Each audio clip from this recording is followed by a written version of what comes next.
Hello students. Kinematics के last lecture में हमने डिस्कस किया था रिलेटिव मोशन और कुछ ग्राफ, और वहीं पर हमने काइनेमेटिक्स इन 1D को स्टॉप कर दिया था। आज हम पढ़ने जा रहे हैं kinematics in 2 dimension, that means motion in a plane, that means curvilinear motion. Curvilinear motion मतलब motion in 1D, motion in straight line हमने कंप्लीट कर लिया। अब हम पढ़ने जा रहे हैं कर्वीलिनियर मोशन। कर्व मतलब पार्टिकल का पाथ कैसा होगा, कर्व।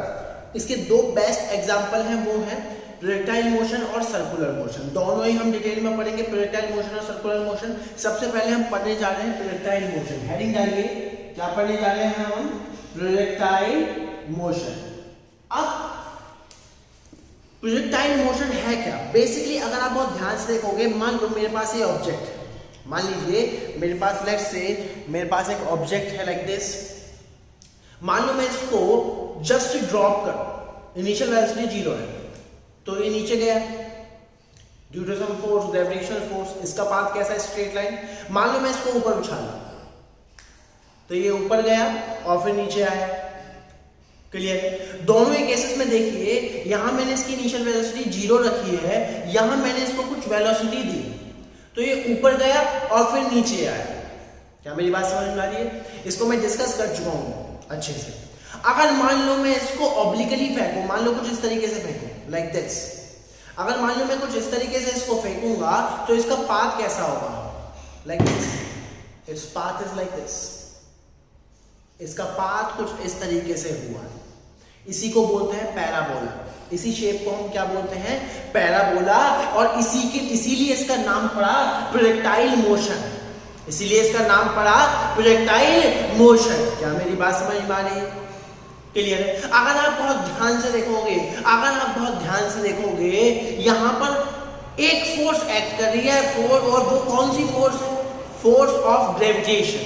और वो कैसी फोर्स है? कांस्टेंट फोर्स है। दैट मींस आपको एक बात समझ में आ गई कि अगर किसी ऑब्जेक्ट पर एक कांस्टेंट फोर्स लग रही है, उसकी वजह से कांस्टेंट एक्सेलरेशन होगा। वो कांस्टेंट एक्सेलरेशन पार्टिकल को सिर्फ 2 तरीके के पाथ फॉलो कराता है, आइदर स्ट्रेट लाइन और पैराबोला।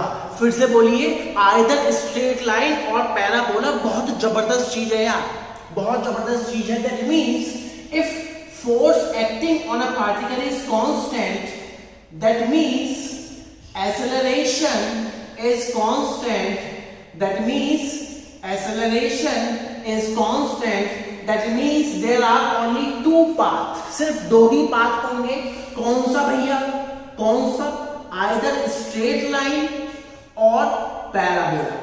either straight line और पैराबोलिक। इस बात को आप ध्यान से सुनिए। If force acting on an object is constant, because of that force, acceleration of the object is constant. In that case, only object will follow 2 paths, only and only 2 paths, either straight line और parabolic. तीसरा कोई path होने वाला नहीं है। Straight line को हमने detail में पढ़ लिया, अब हम डिटेल में पढ़ेंगे पैराबोला। लेकिन पहले समझ लो कि कब स्ट्रेट लाइन, कब पैराबोला। अगर आप बहुत ध्यान से देखोगे, अभी फिलहाल इसकी इनिशियल वेलोसिटी क्या है? 0।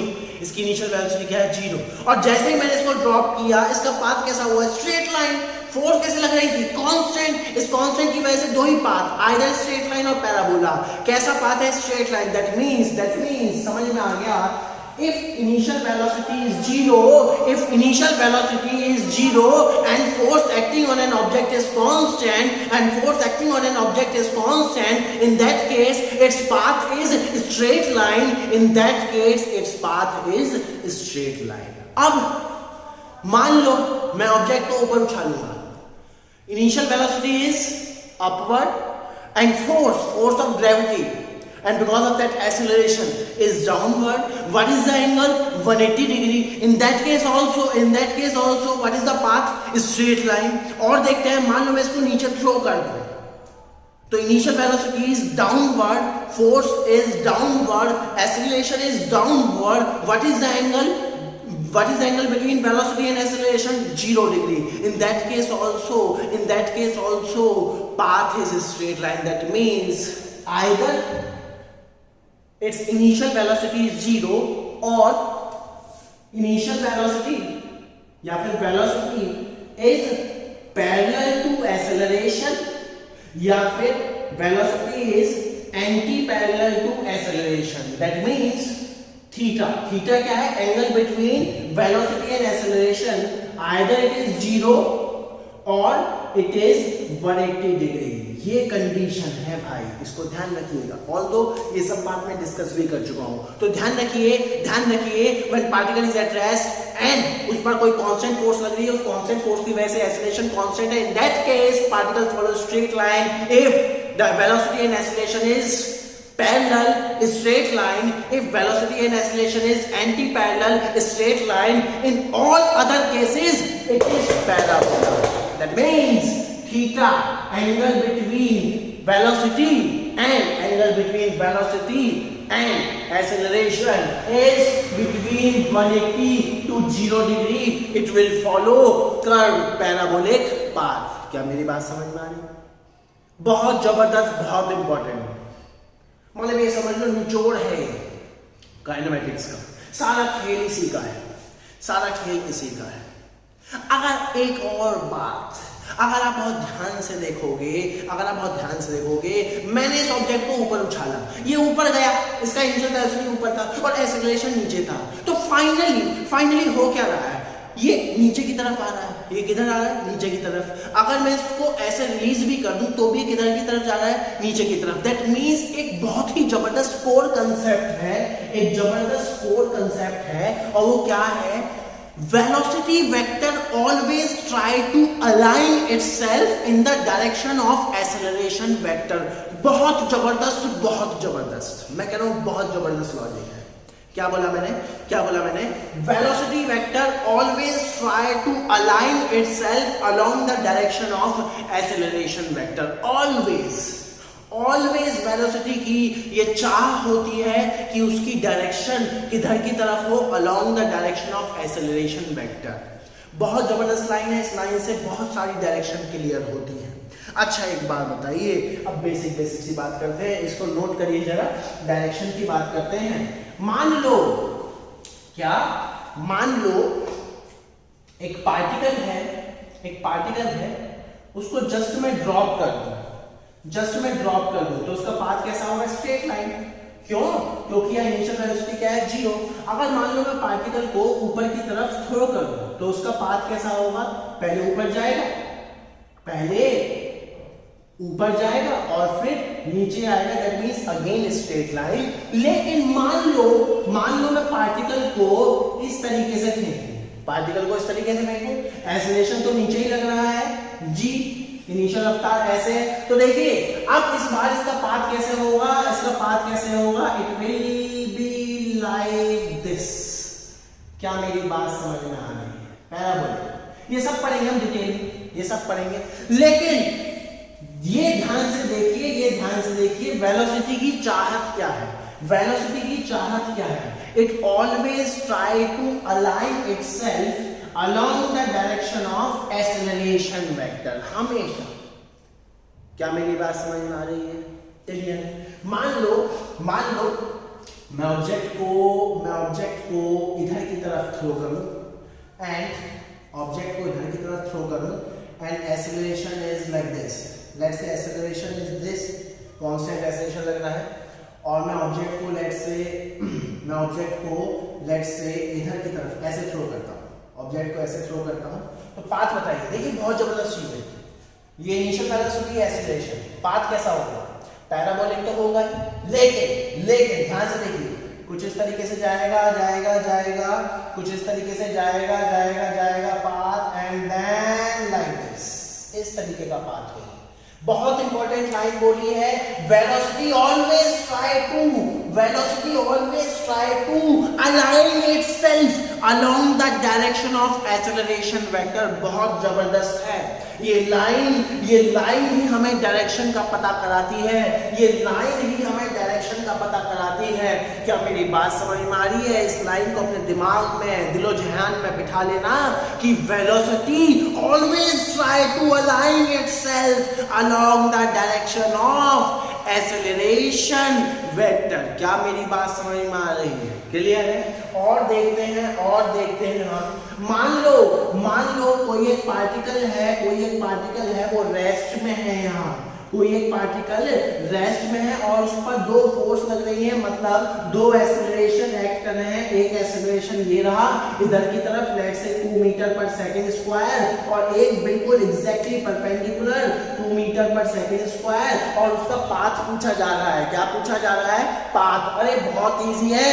इन दोनों वेक्टर्स का रिजल्टेंट, इन दोनों एक्सेलरेशन का रिजल्टेंट एग्जैक्टली बीच में से होगा, विच इज √2 मीटर पर सेकंड स्क्वायर। और देखिए एक्सेलरेशन कांस्टेंट है और इधर की तरफ लग रहा है और पार्टिकल रेस्ट में है। दैट मींस पाथ कैसा होगा? Straight line. पाथ कैसा होगा? Straight line. ये गुमराह करने के लिए दे देते हैं कि एक एक्सेलरेशन इधर, एक एक्सेलरेशन इधर। बच्चा बोलेगा पैराबोला। अरे कैसे पैराबोला होगा यार? रेस्ट में है वो। क्या मेरी बात समझ में आ रही है?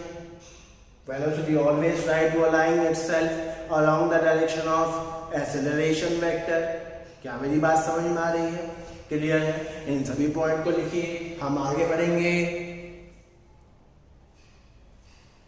चलिए और बेसिक हम बातें करते हैं।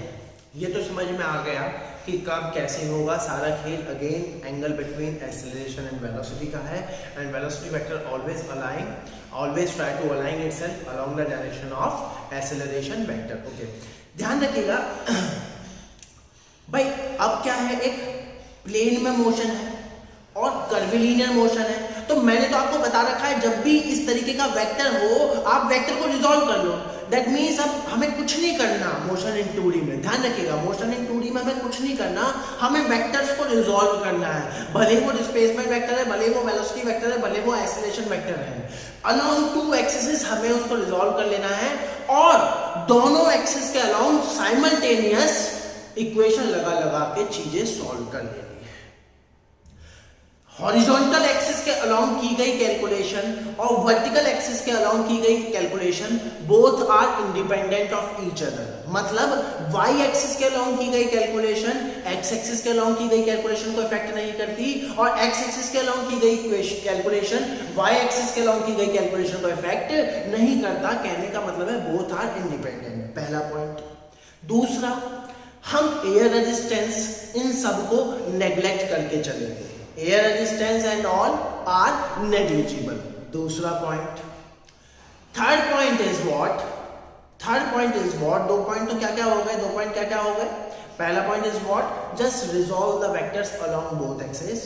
दूसरा पॉइंट क्या है? We will neglect all resistive forces, air resistance and all. Now अगर आप बहुत ध्यान से देखोगे, मान लो, फील करो, मान लो मैं इस ऑब्जेक्ट को ऊपर उछालूं लाइक दिस, तो ये ऐसे ऊपर गया और नीचे आया। ये फिनोमेना हम पढ़ चुके हैं। मान लो मैं इस ऑब्जेक्ट को ऐसे भी वेलोसिटी दूं, y एक्सिस के लॉन्ग भी दूं और x एक्सिस के लॉन्ग भी दूं, तो इसका पाथ कैसे होगा? Like this. क्योंकि इन दो वेक्टर का रिजल्टेंट कहीं बीच में से, तो इसका पाथ क्या होगा? Like this.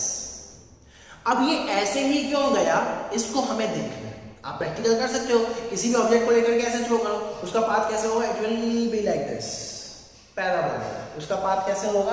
पैराबोलिक। क्या मेरी बात समझ में आ रही है? क्लियर है? एकदम क्लियर है। अरे बिल्कुल कॉमन सेंस है ना यार। किसी चीज को मैंने ऊपर फेंका तो वो 1D में ऐसे गया, ऊपर फेंकते ही मैंने उसको मान लो इनिशियल रफ्तार भी दे दी तो वो ऐसे जाएगा। क्या मेरी बात समझ में आ रही है? दैट मीन्स कहने का मतलब है, मान लो मैं किसी ऑब्जेक्ट को यहां से थ्रो करूं इस तरीके से।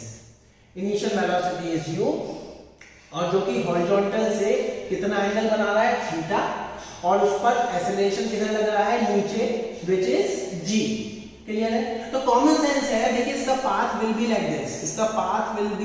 लाइक दिस, इस तरीके से इसका पाथ होगा। और इसी को क्या बोलते हैं हम? Parabolic path. और इसी मोशन को क्या बोलते हैं? Projectile motion. इसी मोशन को हम क्या बोलते हैं? Projectile motion. अब इसमें बेसिक कुछ चीजें हैं। अगर आप बहुत ध्यान से देखोगे, मैंने ऑब्जेक्ट को यहां से थ्रो किया और वो ग्राउंड को यहां पर हिट कर गया, तो इसको बोलते हैं भाई रेंज। क्या बोलते हैं, पहले मैं वर्ड यूज कर रहा हूं, इसको क्या बोलते हैं, रेंज। इसको क्या बोलते हैं, रेंज। रेंज क्या है, रेंज क्या है, जहां से आपने ऑब्जेक्ट को थ्रो किया, जहां से आपने ऑब्जेक्ट को थ्रो किया, जब वो ग्राउंड पर हिट करेगा, जहां वो हिट करा, जहां वो हिट गया करा उस पॉइंट से, और जहां से आपने उसको थ्रो किया उसकी दूरी को बोलते हैं रेंज। एक वर्ड होता है टाइम ऑफ फ्लाइट, उसको डिनोट करते हैं कैपिटल टी से। क्या बोला मैंने, time of flight capital T. Time of flight क्या है कि पार्टिकल कितनी देर हवा में रहा, पार्टिकल कितनी देर हवा में रहा। एक टर्म होती है मैक्सिमम हाइट, एक टर्म क्या होती है, मैक्सिमम हाइट, कि during this projectile, during this its path, during its motion, particle ने जहां से उसको फेंका वहां से उसके हॉरिजॉन्टल लेवल से कितनी मैक्सिमम हाइट अटेन करी, उसी को बोलते हैं एच मैक्स। अगर आप बहुत ध्यान से देखोगे, projectile motion is nothing, it is just the combination of two straight line motion along vertical axis and along horizontal axis। क्या मेरी बात समझ में आ रही है, मैंने क्या कहा, projectile motion is nothing, it is just the combination of two straight line motion, one along vertical axis and one along horizontal axis। Up and down कौन करा रहा है, वर्टिकल मोशन, और आगे कौन बढ़ा रहा है, हॉरिजॉन्टल मोशन। सुनिए, अप एंड डाउन, देखिए यहां पे क्या हो रहा है, अप, और यहां पे क्या हो रहा है, डाउन। ये वैसी ही तो चीज है। मान लो इसको हॉरिजॉन्टल में ना देते तो ये सीधा ऐसे ऊपर जाता और फिर नीचे आता, ऊपर जाता फिर नीचे आता। क्योंकि मैंने इसको हॉरिजॉन्टल वेलोसिटी भी दे दी, तो अब ये ऊपर भी जा रहा है, नीचे भी आ रहा है और साथ साथ आगे भी बढ़ रहा है। बहुत जबरदस्त चीज बता रहा हूं, ऊपर भी जा रहा है, नीचे भी जा रहा है, साथ साथ आगे भी बढ़ रहा है। So it is nothing, it is just the combination of two straight line motion along horizontal and vertical axis. तो हॉरिजॉन्टल और वर्टिकल एक्सिस के अलोंग कैलकुलेशन कर दीजिए, you will get all the result जो आपको चाहिए। क्या मेरी बात समझ में आ रही है, क्लियर है एकदम। अभी जो मैं कुछ रिलेशन निकालूंगा उनको रटने की कोई जरूरत नहीं है, ध्यान रखना। कुछ ही प्रॉब्लम सॉल्व होंगी, प्रॉब्लम मेजरली सॉल्व होंगी कंसेप्ट बिल्डिंग से। और कंसेप्ट क्या है, projectile motion is nothing, it is just the combination of two straight line motion, one along horizontal axis and one along vertical axis. और जितने भी vector act कर रहे हैं उन सभी को रिजॉल्व कर लो along its horizontal axis and vertical axis. क्या मेरी बात समझ में आ रही है, क्लियर है। अगर आप बहुत ध्यान से देखोगे, फिलहाल यहाँ पर ये इसको मैंने ऑरिजिन मान लिया, फिलहाल यहाँ पर सिर्फ दो ही वेक्टर हैं। वो क्या है, initial vector, initial velocity vector इस डायरेक्शन में, और एक्सेलरेशन वेक्टर डाउनवर्ड। ये एंगल अगर आप बहुत ध्यान से देख पा रहे हो तो ये क्या है, 90 से कुछ ज्यादा, मतलब 0 से कुछ ज्यादा और 180 से कम, that means parabolic path, clear है। अब अगर आप बहुत ध्यान से देखोगे, इसको मैं रिजॉल्व करता हूं। देखिए u का एक कंपोनेंट ये होगा and theta is what, theta is what, angle of projection. इसको ध्यान रखना, theta is what, angle of projection, theta is what, angle of projection, कि कितने एंगल से हमने ऑब्जेक्ट को थ्रो किया है। ये क्या हो गया भाई, ये क्या हो गया आपके पास, ux, ux मतलब x component of the initial velocity, वो क्या हो गया भाई, u cos थीटा, और ये क्या हो गया आपके पास, ये क्या हो गया आपके पास uy, ये क्या हो गया आपके पास uy, और uy क्या हो गया u sin theta. Sine convention में स्टैंडर्ड लूंगा, साइन कन्वेंशन क्या लेंगे हम, स्टैंडर्ड वन। तो देखिए साइड में लिख रहा हूं मैं सारी चीजें, ये x एक्सिस की और ये y एक्सिस की। ux क्या हो गया, ux क्या हो गया, u cos थीटा, और uy क्या हो गया, u sin थीटा, क्लियर है। चलिए ax is what, acceleration along x axis. क्या x एक्सिस के अलोंग कोई फोर्स लग रही है, इस तरह से सोचिए, क्या x एक्सिस के अलोंग कोई फोर्स लग रही है, नहीं। अगर फोर्स नहीं लग रही है x एक्सिस के अलोंग, तो x एक्सिस के अलोंग एक्सेलरेशन कितना होगा, 0। कंडीशन अप्लाई, कोई हवा नहीं चल रही, किसी तरीके का कोई एयर रेजिस्टेंस नहीं है। अगर हवा वगैरह चल रही है तो वो उसका एक्सेलरेशन हमें लेना पड़ेगा। फिलहाल हम उसको क्या करके चल रहे हैं, नेगलेक्ट। क्या मेरी बात समझ में आ रही है? ay is what y axis के अलोंग लगने वाली फोर्स का एक्सेलरेशन। अरे वो तो g है, g standard sine convention which is -g। क्या मेरी बात समझ में आ रही है? क्लियर है? एकदम क्लियर है। कंसेप्ट एकदम क्लियर होने चाहिए आपके। अच्छा भाई अब अगर आप बहुत ध्यान से देखोगे, टाइम कॉमन सेंस है, टाइम तो दोनों एक्सिस के लिए सेम रहेगा ना यार। अगर आप बहुत ध्यान से देखोगे, आपने प्रोजेक्टाइल को ऐसे फेंका ऑब्जेक्ट को, वो यहां पहुंच गया, लेट्स से वो यहां पहुंच गया। इस पॉइंट पर फोकस करिए। तो यहां पहुंचने का क्या मतलब है? यहां पहुंचने का मतलब क्या है? पहले मतलब जानिए, यहां पहुंचने का मतलब क्या है? मतलब क्या है यहां पहुंचने का? वो कुछ डिस्टेंस हॉरिजॉन्टल एक्सिस में चला और कुछ डिस्टेंस वर्टिकल एक्सिस में चला और पहुंच गया यहां पर। अरे तो जितना टाइम उसको यहां से यहां तक लगा होगा, उतना ही टाइम उसको यहां से यहां तक लगा होगा, उतना ही टाइम उसको यहां से यहां तक लगा होगा। ये तो कॉमन सेंस है। ये थोड़ी है कि टाइम अलग अलग हो जाएगा यार, कि एक्स एक्सिस का लॉन्ग टाइम अलग होगा, वाई एक्सिस का लॉन्ग टाइम अलग होगा। ये थोड़ी ना हो जाएगा। टाइम तो कॉमन ही रहेगा। क्या मेरी बात समझ में आ रही है? क्लियर है? मतलब दोनों में सिर्फ एक चीज कॉमन है, वो है टाइम। अच्छा भाई, अगर आप बहुत ध्यान से देख लो, मान लो पार्टिकल यहां पहुंच गया, तो उसकी वेलोसिटी क्या है? Like this, it should be like this. उसकी वेलोसिटी क्या होगी?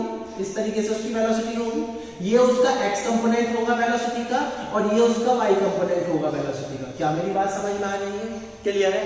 अगर आप बहुत ध्यान से देखोगे, यहां से लेके यहां तक, मतलब जहां से आपने उसको फेंका और मैक्सिमम हाइट तक, उसकी वेलोसिटी अलोंग y एक्सिस घटेगी। अरे ठीक है ना यार, ये वही बात है, मैंने ऑब्जेक्ट को ऊपर फेंक दिया। जब ऑब्जेक्ट ऊपर फेंक रहा है तो लगातार उसकी वेलोसिटी घटती है ना यार। क्यों घटती है? क्योंकि angle between velocity vector and acceleration vector is 180 degree. क्या मेरी बात समझ में आ रही है?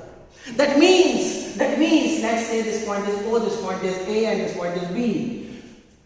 From O to A, its velocity या फिर the component of velocity along y axis is keep on decreasing linearly. And at A, exactly at A, Vy will become 0. कोई पूछेगा क्यों? अरे मैक्सिमम हाइट है ना, मैक्सिमम हाइट का मतलब ही क्या होता है? वेलोसिटी 0 हो गई। 1D में वेलोसिटी 0 हो जाती है। क्या मेरी बात समझ में आ रही? लेकिन फिलहाल कौन सी वेलोसिटी 0 होगी? Vy। क्या मेरी बात समझ में आ रही है? इसलिए ये इसके ऊपर गया ही नहीं, ध्यान रखिए। एट मैक्सिमम हाइट, एक और पॉइंट निकला, at maximum height the y component, vertical component of the velocity will become 0। क्या मेरी बात समझ में आ रही है? क्लियर है एकदम? अब मान लो आपको किसी भी इंस्टेंट पर vx या vy लिखना है। अरे कोई बड़ी बात नहीं, फर्स्ट इक्वेशन लगा, v equal to u plus a होती है ना फर्स्ट इक्वेशन, उसको डिवाइड कर ले दो में, x एक्सिस के लॉन्ग और y एक्सिस के लॉन्ग। तो बोल क्या है? vx is equals to ux plus ax into t. What is ax? 0. That means vx बराबर ux बराबर u cos theta। बहुत इंपॉर्टेंट पॉइंट। That means क्योंकि x एक्सिस के अलोंग कोई फोर्स नहीं लग रही, that means x एक्सिस के अलोंग एक्सेलरेशन 0 है। That means the horizontal component of the velocity during this motion is constant. I am saying constant. ना ही इसका मैग्नीट्यूड चेंज हो रहा, ना ही इसकी डायरेक्शन चेंज हो रही। इस बात को ध्यान रख लीजिए। The horizontal component of the velocity is constant because the acceleration along x-axis या horizontal axis is 0. It is not depending on time. वो टाइम पर डिपेंड ही नहीं कर रही, चाहे यहां देख लो, कहीं पे भी देख लो, x component of the velocity remains constant. और वो कितना होगा? इतना। क्या मेरी बात समझ में आ रही है? vy लिखते हैं मेरे भाई। vy क्या होगा? V Y is equal to U Y plus A Y into T, value put करो, वी वाई क्या आ गया, वी वाई क्या आ गया, U sine theta minus G T, U sine theta minus G T हो गया था। और आप बहुत ध्यान से देखोगे x component is constant while y component is keep on decreasing, but from here to here, यहां पर वो जीरो हो जाएगा, यहां पर वो जीरो हो जाएगा, and after that it will keep on increasing, it will keep on increasing in downward direction। क्या मेरी बात समझ में आ रही है? क्लियर है एकदम? क्या मेरा पॉइंट एकदम क्लियर है? क्या मेरा पॉइंट एकदम क्लियर है? इस चीज को आप समझिए, इस चीज को आप समझिए, क्लियर है? अब देखिए, अगर मान लो मुझे टाइम, कॉमन सेंस लगाना जरा, अगर मान लो मुझे टाइम निकालना है, किसी भी इंस्टेंट मतलब टाइम निकालना है, मान लो कौन सा टाइम, ओ से ए तक का टाइम, तो कैसे करेंगे? फिर ए से बी तक का टाइम, फिर कैसे करेंगे? और वो दोनों टाइम का सम क्या होगा? Capital T, time of flight. और क्योंकि आपको पता है टाइम ऑफ एसेंट, ये मैं 1D में प्रूव कर चुका हूं, time of ascent will be equal to time of descent. कहोगे तो यहां पे भी प्रूव कर दूंगा, कहोगे तो यहां पे प्रूव कर दूंगा। मान लो मैं कहूं एट मैक्सिमम हाइट पे क्या होगा? सिर्फ ये Vx, Vy कितना होगा? देखो डॉटेड से बना रहा हूं इसलिए, Vy कितना होगा? Vy कितना होगा मैक्सिमम हाइट पर? 0। मान लो मैं कहूं O से A तक का टाइम निकालो, O से A तक का, यहां पे लिख रहा हूं, मान लो मैं कहूं O से A तक का टाइम निकालो, किसका टाइम? O से A तक का टाइम निकालो, तो क्या कर दोगे आप? ये इक्वेशन तो आई ना, ये इक्वेशन तो आई ना, Vy कितना हो जाएगा A पर? एट ए मतलब maximum height, Vy will become what? 0। इसमें 0 पुट करो, 0 बराबर u sin theta minus G T, तो t कितना आ गया? u sin theta by G. t कितना आ गया? u sin theta by G. मतलब कि जहां से आपने बॉल को फेंका अब मैक्सिमम हाइट तक जाने में उसको कितना समय लग गया? u sin थीटा बाय जी। क्या मेरी बात समझ में आ रही है? क्लियर है? एकदम क्लियर है। और यहां से लेके यहां तक जाने में भी उसको इतना ही टाइम लगेगा। हम प्रूफ भी कर लेंगे, क्लियर है? एकदम कंसेप्ट क्लियर है। और देखते हैं ये हमने निकाल लिया टाइम ऑफ एसेंट, ये हमने क्या निकाल लिया? टाइम ऑफ एसेंट, ऊपर चढ़ने का टाइम। ये हमने क्या निकाल लिया? किसी भी टाइम t पर हम उसकी वेलोसिटी निकाल सकते हैं, किसी भी टाइम t पर हम उसकी वेलोसिटी निकाल सकते हैं। ये x कंपोनेंट हो गया, ये y कंपोनेंट हो गया। अगर v वेक्टर लिखना हो कोई बड़ी बात नहीं है। v वेक्टर क्या होता है भाई? vx i cap plus vy j cap, लिख देना। vx आपको पता ही है और vy भी आपको पता ही है। अगर मैग्नीट्यूड निकालना है, स्पीड निकालनी है, वो भी हमें आता है, सब आता है। अंडर रूट vx का स्क्वायर प्लस vy का स्क्वायर, वैल्यू पुट करनी है, खाली वैल्यू पुट करनी है। मैं कह रहा हूं कुछ भी चीज याद करने की कोशिश मत कर लेना, क्लियर है? अच्छा y एक्सिस के लॉन्ग में कैलकुलेशन करूं तो किसी भी टाइम t पर मतलब कि किसी भी टाइम t पर ये y में कितना गया या x में कितना गया, सेकंड इक्वेशन लिख लो। सेकंड इक्वेशन क्या है मेरे भाई? सेकंड इक्वेशन क्या है? यहां पर लिखो second equation, s is equals to ut plus half at square. इसको दो भागों में तोड़ेंगे हम, क्या? y is equals to uyt plus half ayt square और x is equals to uxt plus half axt square. क्या मेरी बात समझ में आ रही है? दो हिस्सों में तोड़ लिया, y के लॉन्ग x के लॉन्ग। चलो भैया y के लॉन्ग करो कैलकुलेशन, तो क्या आएगा? y is equals to uyt plus half ayt square. Value put करो, y की जगह y, uy कितना है? u sin theta into t minus half g t square. ये क्या निकाल लिया आपने? y coordinate of the particle. सुनिए, y coordinate of the particle at any time t from the point of projection. क्या निकाला आपने? ये y component of the particle at any time t from the point of projection। क्या मेरी बात समझ में आ रही है? क्लियर है एकदम? x निकालना हो तो अरे x का लॉ करो, क्या आएगा x का लॉ? क्या आ जाएगा x का लॉ? यहाँ पे लिख रहा हूं x is equals to uxt plus half ax t square। ax कितना है 0, ux कितना है u cos theta, that means x बराबर u cos theta into t। ये क्या आ गया? ये क्या आ गया? x component of the projectile from the point of projection at any time t। Clear? अच्छा एक बात बताओ, मान लो मुझे कंप्लीट टाइम निकालना है, ऑल्दो मुझे पता है कंप्लीट टाइम क्या आएगा, ट्वाइस ऑफ दिस। ऑल्दो मुझे पता है कंप्लीट टाइम क्या आएगा, ट्वाइस ऑफ दिस। क्यों? टाइम ऑफ एसेंट ही आया। अरे तो common sense time of descent वही आने वाला है। जितना टाइम ऑफ एसेंट होगा उतना ही टाइम ऑफ डिसेंट होगा। जितना टाइम उसको ओ से ए तक जाने में लगेगा उतना ही टाइम उसको ए से बी तक जाने में लगेगा। ये हम मंडी में देख चुके हैं। क्लियर है एकदम? ये हम मंडी में देख चुके हैं। फिर भी आत्मसंतुष्टि के लिए प्रूफ करेंगे। मान लो मैं यहाँ पर 0 डाल दूं, सुनिएगा थोड़ी मैथमेटिक्स लगा दें। मान लो मैं इस इक्वेशन में 0 डाल दूं तो देखो क्वाड्रेटिक बन जाएगी टी में क्वाड्रेटिक बन जाएगी। टी के 2 सॉल्यूशन मिलेंगे, कौन कौन सा होगा वो? यहां पर देख के बताइए y0 कहां है। एक तो यहां है y0 और एक यहां है y0। तो एक तो यहां का टाइम होगा t1, वो कॉमन सेंस से 0 ही आएगा इनिशियल टाइम, और एक यहां का टाइम होगा t2, और जो भी वो टाइम होगा वही तो टाइम ऑफ फ्लाइट होगा यार, वही तो टाइम ऑफ फ्लाइट होगा। यहां से लेके यहां तक का टाइम तो पुट करो यहाँ 0, यहाँ पे 0 पुट करो तो क्या आ जाएगा?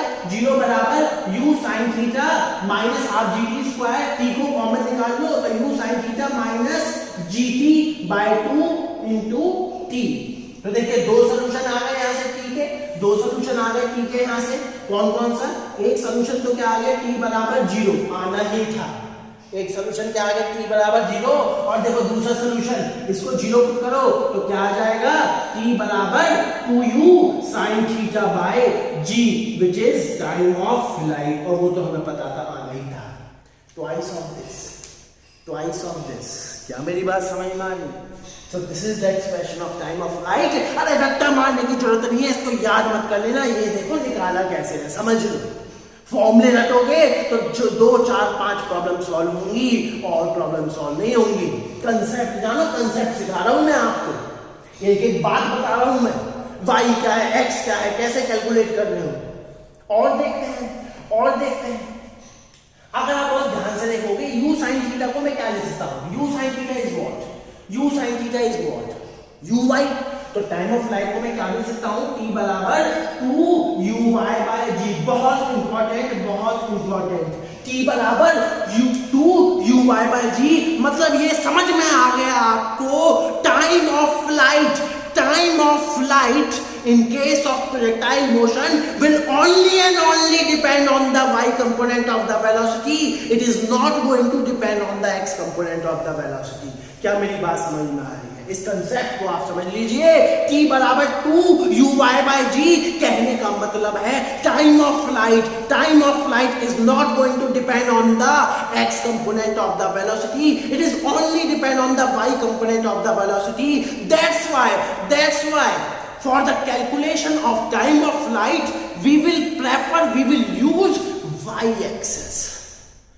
क्या मेरी बात समझ में आ रही है? क्लियर है? एकदम क्लियर है। अब मान लो मुझे रेंज निकालनी हो, मुझे क्या निकालनी हो? रेंज निकालने के लिए किसके लॉ कैलकुलेशन करूंगा? अरे x एक्सिस के लॉ, अरे x ही का, लेकिन t का पुट करूंगा। कौन सी? ये यहां पर t का पुट करूंगा। अरे टाइम ऑफ फ्लाइट यहां से लेके यहां तक का टाइम, क्योंकि जितना टाइम इसको ऊपर जाकर के नीचे जाने लगेगा उतना ही टाइम इसको यहां से यहां तक जाने लगेगा। क्या मेरी बात समझ में आ रही है? क्लियर एकदम। जितना टाइम इसको यहां से यहां तक जाने लगेगा उतना ही टाइम यहां से यहां। जितना टाइम इसको यहाँ से यहाँ तक जाने लगा उतना टाइम इसको यहाँ से यहाँ, समझो, फील करो, it is nothing, it is just the motion of, it is just the motion along y axis and x axis, it is just the motion along y axis and x axis, up down and straight, up down and straight. क्या मेरी बात समझ में आ रही है? तो range निकालनी है, x एक्सिस का लॉन्ग कैलकुलेशन करो और t की जगह डाल दो टाइम ऑफ फ्लाइट, तो क्या आ जाएगा, r बराबर 2, r बराबर u cos theta into time of flight कितना है 2u sin theta by g। तो रेंज कितना आ गया, u square 2 sin theta cos theta को कह सकता हूं sin 2 theta by g। This is the expression of range, this is the expression of range. या फिर u cos theta is ux, u sin theta is uy, तो range को मैं क्या भी लिख सकता हूं 2ux uy अपॉन में g, 2ux uy अपॉन में g। बहुत इंपॉर्टेंट, बहुत इंपॉर्टेंट। फॉर्मूला मारने की जरूरत नहीं है, इस बात को आप समझ लो, क्लियर है एकदम। मैक्सिमम हाइट निकालनी है तो बताओ क्या कर सकता हूं, बहुत कुछ किया जा सकता है। मान लो मुझे मैक्सिमम हाइट निकालनी है h max, या तो एक काम करो y एक्सिस में, इसमें आप t की जगह क्या पुट कर दो, t की जगह क्या पुट कर दो, यहां से यहां तक का time, that means u sin theta by g। या फिर और इजी भी करना है, या फिर थर्ड इक्वेशन ऑफ मोशन लगा लो। क्या लगा लो, third equation of motion. Third equation of motion क्या है, थर्ड इक्वेशन ऑफ मोशन क्या है, कहां पे लिखें, यहां पे लिख देते हैं, यहां पे, या फिर इसको अपलोड करिए, मैं इतने पोर्शन को रब कर रहा हूं, इतने पोर्शन को मैं रब कर रहा हूं, इसको अपलोड कर लीजिए सबसे पहले। हाँ, मान लो मुझे h max निकालना है, तो मैं क्या करूंगा, थर्ड इक्वेशन लगाऊंगा। थर्ड इक्वेशन कौन से एक्सिस के लॉन्ग लगाऊं, v square minus u square बराबर 2ax, उसको मैं दो हिस्सों में तोड़ूंगा, x एक्सिस के लॉन्ग और y एक्सिस के लॉन्ग। कौन से एक्सिस के लॉन्ग निकालूं, h max कौन से एक्सिस के लॉन्ग है, y एक्सिस के लॉन्ग, तो लगा दो vy square minus uy square बराबर 2ay into s। vy is what, here vy is what, 0 minus uy is what, u square sin square theta बराबर 2, ay is what, minus g, s is what, h max। तो h max कितना आ गया यहां से, बहुत important, h max कितना आ गया, u square sin square theta by 2g। या फिर h max क्या आ गया, u y square by 2g। बहुत इंपॉर्टेंट, अगेन h max सिर्फ vy पे डिपेंड करना है, अगेन h max सिर्फ uy पे डिपेंड करना है। क्या मेरी बात समझ में आ रही है, क्लियर है? सब चीज निकाल ली, देखो सब चीज निकाल ली, किसी भी टाइम पर वेलोसिटी निकाल ली हमने, किसी भी टाइम पर वेलोसिटी निकाल ली हमने, अरे टाइम ऑफ फ्लाइट निकाल लिया, अरे रेंज हमने निकाल ली, अरे मैक्सिमम हाइट हमने निकाल ली, अरे हमने कंसेप्ट देख लिया, टाइम ऑफ एसेंट बराबर टाइम ऑफ डिसेंट। अब प्रोजेक्टाइल का कंसेप्ट तो यही है। मान लो यहाँ पर कैलकुलेशन करूं तो जितना टाइम इसको यहाँ से यहाँ तक जाने में लगेगा उतना टाइम इसको यहाँ से यहाँ तक और उतना टाइम इसको यहाँ से यहाँ तक। x और y मैंने सब निकाल लिया, वेलोसिटी निकाल लिया, वो निकाल लो, मैक्सिमम हाइट पर y कंपोनेंट 0 होगा। ये सारे पॉइंट आपके दिमाग में बैठे होने चाहिए। क्या मेरी बात समझ में आ रही? इन कंसेप्ट को आप नोट करिए, आगे बढ़ेंगे हम। चलिए और कंसेप्ट हम यहां देखते हैं। सारी बात हमने कर ली, रेंज की बात कर ली, टाइम ऑफ फ्लाइट की बात कर ली, मैक्सिमम हाइट की बात कर ली, किसी भी इंस्टेंट पर वेलोसिटी निकालनी है उसकी बात कर ली है, टाइम ऑफ फ्लाइट किस पर डिपेंड करता है, मैक्सिमम हाइट किस पर डिपेंड करती है, आर को कह सकते हैं, ये सारी बातें हम कर ली है। ध्यान देखिए फॉर्मूला बनाने की कोई जरूरत नहीं है, कैसे निकाला, कहाँ से निकाला और बेसिक अप्रोच क्या होती है प्रोजेक्टाइल की, वो ध्यान रखना है। और ये पॉइंट बिल्कुल मत भूलिएगा, projectile is nothing, it is just the combination of two straight line motion, one along vertical axis and one along horizontal axis। और straight line motion के साथ डील करना बहुत अच्छे से आपको आता है, क्लियर है? मैं कुछ नहीं कर रहा, मैं x एक्सिस और y एक्सिस के along साइमल्टेनियस इक्वेशन सॉल्व कर रहा हूँ, नथिंग एल्स। मैं और कुछ कर ही नहीं रहा हूँ, क्लियर है? बस दोनों में एक ही चीज कॉमन है, वो है टाइम। अब मान लो कोई आपसे पूछे what is the equation of trajectory. Equation of trajectory क्या होता है कि y और x में एक रिलेशन, उससे हमें पता चलता है कि पाथ कैसा होगा। ऑल्दो आपको मालूम है पाथ कैसा है, पैराबोलिक। दैट मींस कुछ इस तरीके की कहानी होनी चाहिए, पानी गिराता हुआ पैराबोला है, that means y is directly proportional to minus of X square वाली चीज होनी चाहिए। मतलब y और x में y is minus X square जरूर आना चाहिए। देख लेते हैं, हम प्रूफ करके देख लेते हैं। बेसिकली देखो ये वाई टी रिलेशन है, ये एक्स टी रिलेशन है, और मुझे क्या चाहिए, वाई एक्स रिलेशन। तो कुछ मत करो, यहाँ से टी की वैल्यू उठाकर यहाँ पुट कर लो। यहाँ से टी की वैल्यू क्या आएगी भाई, टी बराबर एक्स अपॉन में यू कॉस थीटा, टी बराबर एक्स अपॉन में यू कॉस थीटा। टी की वैल्यू उठाकर के यहाँ पुट कर दीजिए, देखिए मिलके करते हैं तो क्या आएगा, यू वाई बराबर यू साइन थीटा। टी की वैल्यू क्या है, एक्स अपॉन में U cos theta minus half G X square upon U square cos square theta, U से यू कैंसिल, तो देखिए y क्या आ गया, x tan theta minus G X square upon 2 u square cos square theta, and this is the equation of trajectory. और देखिए proof हो गया y is directly proportional to minus of X square वाला। यहां से हमें प्रूफ हो गया कि ये कैसा है, पैराबोलिक। बहुत इंपॉर्टेंट रिलेशन है, मैं कह रहा हूं बहुत इंपॉर्टेंट रिलेशन है। ये किसमें है, ये किसमें है, y और x में रिलेशन है, y और x में रिलेशन, बहुत जबरदस्त रिलेशन है। बहुत सारे क्वेश्चन सॉल्व होंगे इससे, क्लियर। मान लो मैं इसको थोड़ा सा और सिंप्लीफाई करता हूं, although this is the equation of trajectory. मान लो इसको थोड़ा सा और मॉडिफाई कर लेते हैं, कुछ नहीं, बस अरेंजमेंट करना है, मतलब x tan थीटा और x से रेंज की टर्म में हमें मुझे लिखना है, मान लो इसको। और रेंज का फॉर्मूला क्या होता है वो सभी जानते हैं, r बराबर you square sine 2 theta upon में g, r की टर्म में हमें लिखना है। अच्छा भाई देखते हैं, तो क्या करेंगे, x tan theta minus g x square upon, देखिए मैं क्या कर रहा हूं, 2 u square cos square theta को क्या लिखते हैं, cos theta into cos theta, ठीक है भाई। अब मैं क्या कर रहा हूं, sin थीटा से डिवाइड मल्टीप्लाई कर दिया। क्या किया मैंने, sin थीटा से डिवाइड मल्टीप्लाई कर दिया, ये तो मैं कर ही सकता हूं। अब देखिए sin थीटा अपॉन में cos थीटा क्या बन गया, एक sin थीटा अपॉन में cos थीटा क्या बन गया, tan थीटा। वो tan थीटा ऊपर चला जाएगा, नीचे क्या रह जाएगा, 2 cos थीटा sin थीटा, और 2 cos थीटा sin थीटा क्या होता है, sin 2 theta. 2 cos theta sin theta क्या होता है, sin 2 थीटा। तो देखिए इसको मैं क्या लिख सकता हूं, x tan थीटा माइनस, ध्यान से देखिए x स्क्वायर ऊपर क्या बच जाएगा, tan थीटा, और नीचे क्या आ जाएगा, u स्क्वायर sin 2 थीटा। और देखो इस g को मैं नीचे ले आया, मतलब यहाँ। अब देखिए क्या बन गया, r रेंज। तो इसको मैं क्या लिख सकता हूं, देखिए इसको मैं क्या लिख सकता हूं, x tan theta minus X square tan theta upon में r, कुछ कॉमन निकल रहा है, x tan थीटा कॉमन आ गया, तो y क्या आ गया, x tan theta 1 minus x upon में r।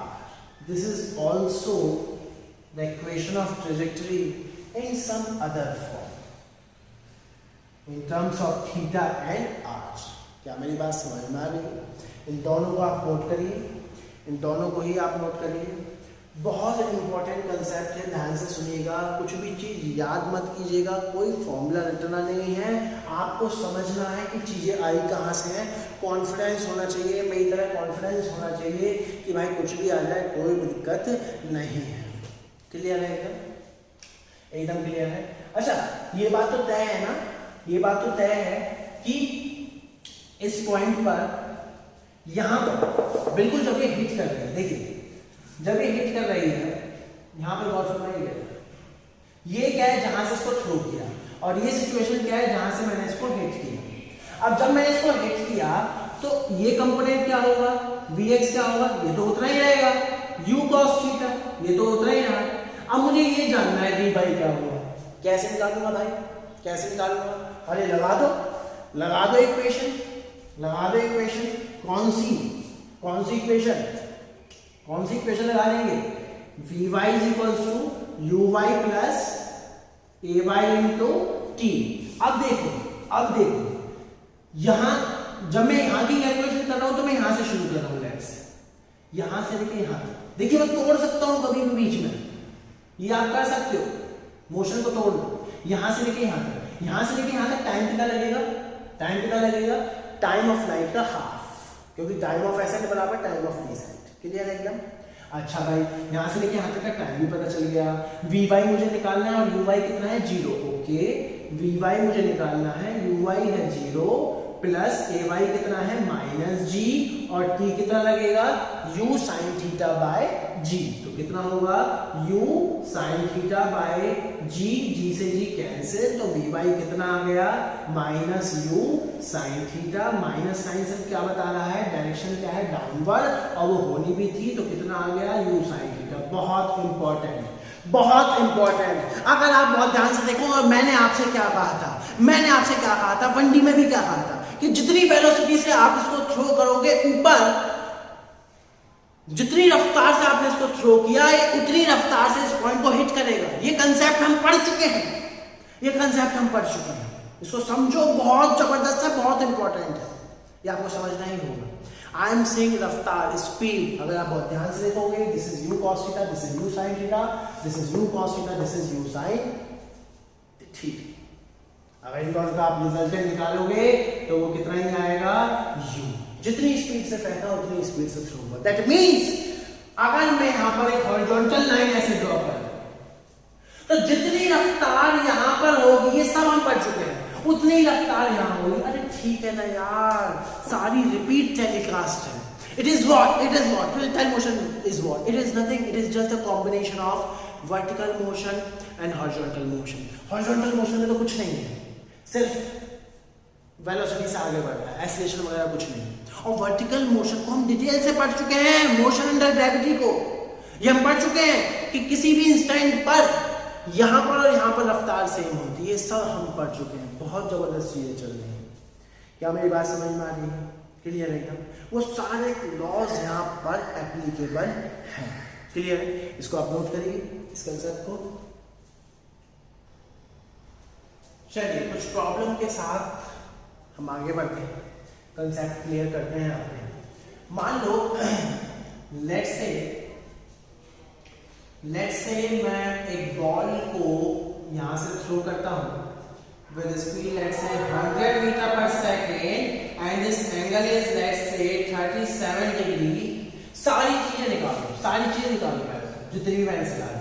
देखिए पाथ तो कुछ इस तरीके से होगा, इसका पैराबोलिक पाथ।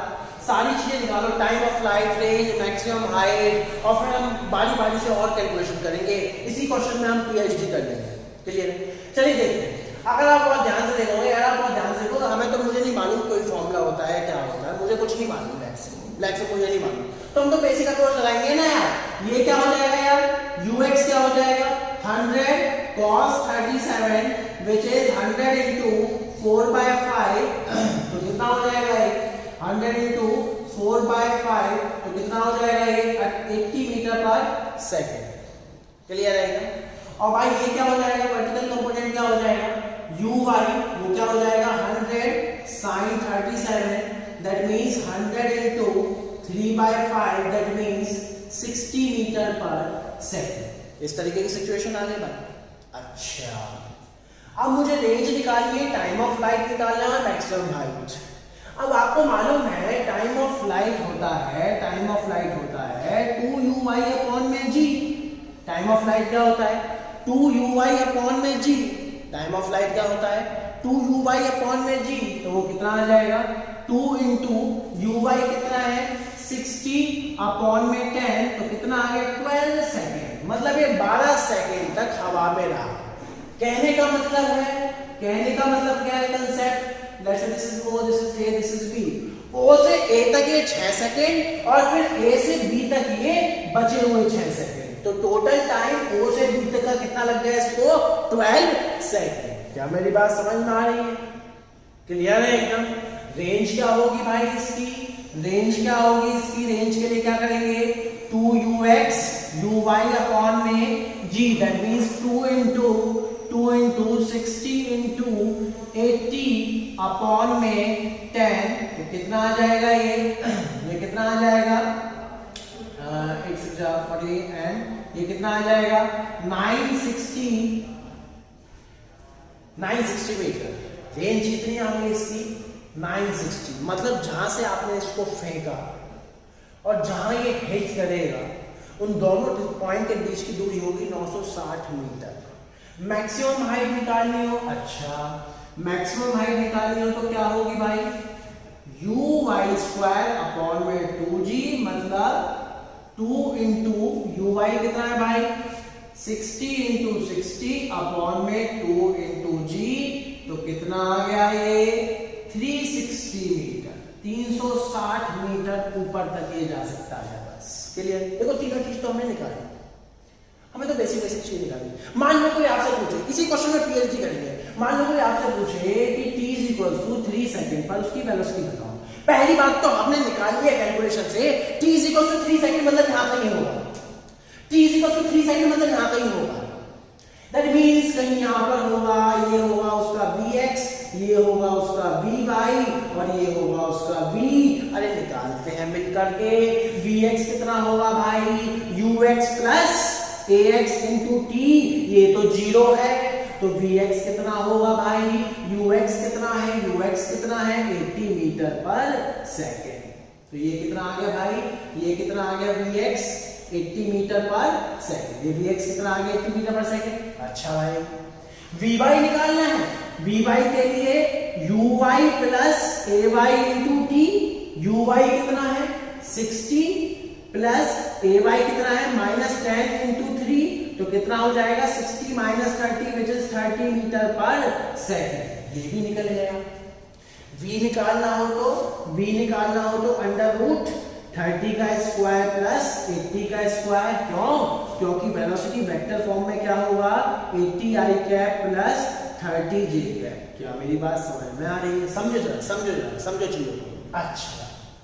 अच्छा भाई, अब मान लो मैं कहूं आपसे v = 3 सेकंड पे तो आपने निकाल लिया, v = 3 सेकंड पे आपने निकाल लिया ये कैलकुलेशन। अच्छा भाई मान लो v = 9 सेकंड पे निकालना है, v = 9, पहली बात तो v = 9 सेकंड कहीं यहां होगा, v = 9 सेकंड कहीं यहां होगा, क्लियर है एकदम, v = 9 सेकंड कहीं यहां होगा। क्या मेरी बात समझ में आ रही है, क्लियर है। अच्छा भाई कैलकुलेशन करते हैं, v = 9 के सॉरी t = 9 के लिए, t = 9 के लिए कैलकुलेशन करेंगे, vx तो क्या ही होगा उतना ही होगा, ये तो टाइम पे डिपेंड नहीं करता, which is u cos theta which is 80 metre पर सेकंड। vy कितना होगा vy कितना होगा, v = uy plus ay into t, that means uy कितना है 60 माइनस 10 इंटू 9, तो कितना हो जाएगा ये -30 मीटर पर सेकेंड, माइनस साइन से डायरेक्शन बता रहा है, तो यहाँ पर वेलोसिटी वेक्टर कितना हो जाएगा 80i cap minus 30j cap. ध्यान से देखिए, मेरा मोटो सिर्फ आंसर निकालना नहीं है, जितनी रफ्तार 3 सेकंड पे थी उतनी ही रफ्तार 9 सेकंड पे भी होनी भी थी। जानते हो क्यों? यहां से लेके यहां तक 3 सेकंड ना, let's say this point is B and this point is, let's say this point is P and this point is Q। मैं कह रहा हूं 3 सेकंड पे, मतलब O से P तक 3 सेकंड लगे, तो कॉमन सेंस से P से A तक 3 सेकंड लगेंगे, क्योंकि पूरा टाइम 6 सेकंड है, क्लियर है। और 9 सेकंड पे निकलवा रहा हूं, 9 सेकंड पे मतलब नहीं यहां, अगर आप बहुत ध्यान से देखोगे यहां पर Vy 0 हो गया था, सुनिए यहां पर Vy क्या हो गया था 0। मान लो मैं यहां से अपनी कैलकुलेशन शुरू कर दूंगा, और भूल जाओ मैंने 9 सेकंड पे क्या पूछा आपसे, बस ये बताओ यहां से मैं अपनी कैलकुलेशन शुरू कर दूं, 30 सेकंड बाद की सिचुएशन बताओ। अच्छा भाई 3 सेकंड बाद की सिचुएशन पूछ रहे हो सर, 3 सेकंड बाद की सिचुएशन फ्रॉम ए पॉइंट से मैक्सिमम हाइट से 3 सेकंड बाद की सिचुएशन पूछ रहा हूं, ठीक है भाई। Vy निकालना है, Vy क्या होगा uy plus ay into t, uy कितना है यहाँ पर 0, ay कितना है -10 और t कितना है 3, तो कितना आ गया -30 मीटर पर सेकेंड। और vx कितना होगा वो तो डिपेंड ही नहीं करता, वो कितना आएगा 80 मीटर पर सेकेंड, तो वेलोसिटी कितनी आ गई 80i cap -30j cap, same आ गया। मतलब कि यहां से 3 और यहां से 9 बात तो एक ही है, सुनिए यहां से 3 यहां से 9 बात तो एक ही है, दैट मींस अरे ये दोनों पॉइंट सेम लाइन पे है, ये दोनों पॉइंट क्या है सेम लाइन पे। और मैंने तो कंसेप्ट बता रखा है आपको, सेम लाइन पर रफ्तार क्या होती है सेम। स्पीड की बात कर रहा हूं पहले से, जितनी रफ्तार यहाँ होगी उतनी रफ्तार यहाँ। अगर कोई ये एंगल पूछ ले, ये एंगल भी निकालना मेरे लिए कोई बड़ी बात नहीं है। ये एंगल कैसे आएगा यहाँ से? tan अल्फा क्या होगा? tan अल्फा vy अपॉन में vx। कुछ भी याद नहीं करना, फिर बोल रहा हूँ tan अल्फा क्या होगा? vy अपॉन में vx।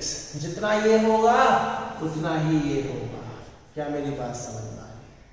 सेम केस, जितने एंगल से आप यहाँ थ्रो कर रहे हो उतने ही एंगल से प्रोजेक्टाइल भी यहाँ हिट होगा। वही लॉजिक है, सब कुछ सारे लॉजिक ही वही है भाई। क्लियर है? मान लो किसी भी इंस्टेंट पर, मान लो 3 सेकंड पे, यहाँ पर कैलकुलेशन करी थी ना मैंने, मान लो 3 सेकंड पे इसको मैं रब कर रहा हूँ, इसको मैं रब कर रहा हूँ। ये बस समझाने के लिए मैंने बताया कि आप ऐसे भी मोशन को ब्रेक कर सकते हो। क्लियर है? मान लो 3 सेकंड पे ही वो x और y कोऑर्डिनेट पूछ ले, कोई बड़ी बात नहीं है। x कोऑर्डिनेट निकालो भाई। x कोऑर्डिनेट क्या होगा? uxt plus half ax t square. ये तो खत्म हो गया। तो x बराबर ux कितना है? ux कितना है? 80 इंटू 3, तो कितना हो जाएगा x? 240 मीटर। x कितना आ गया? 240 मीटर। मतलब यहाँ से ये दूरी कितनी है?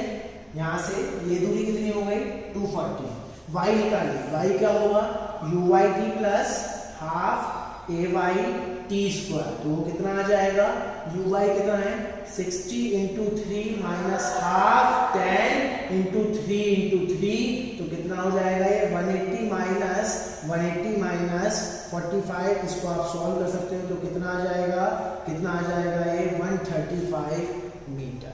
देखिए सारी चीज निकाल ली यार हमने, सारी कैलकुलेशन कर लिया। आप कुछ भी निकाल लो ना यार, कुछ भी कैलकुलेट कर लो, इसमें जो मर्जी कैलकुलेट कर लो, सारी चीज तो हम कैलकुलेट कर पा रहे हैं।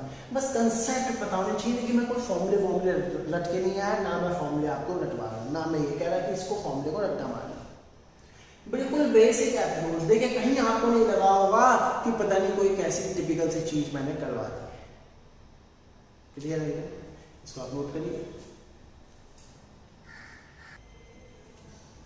चलिए तो इस लेक्चर को हम यहीं रोकते हैं।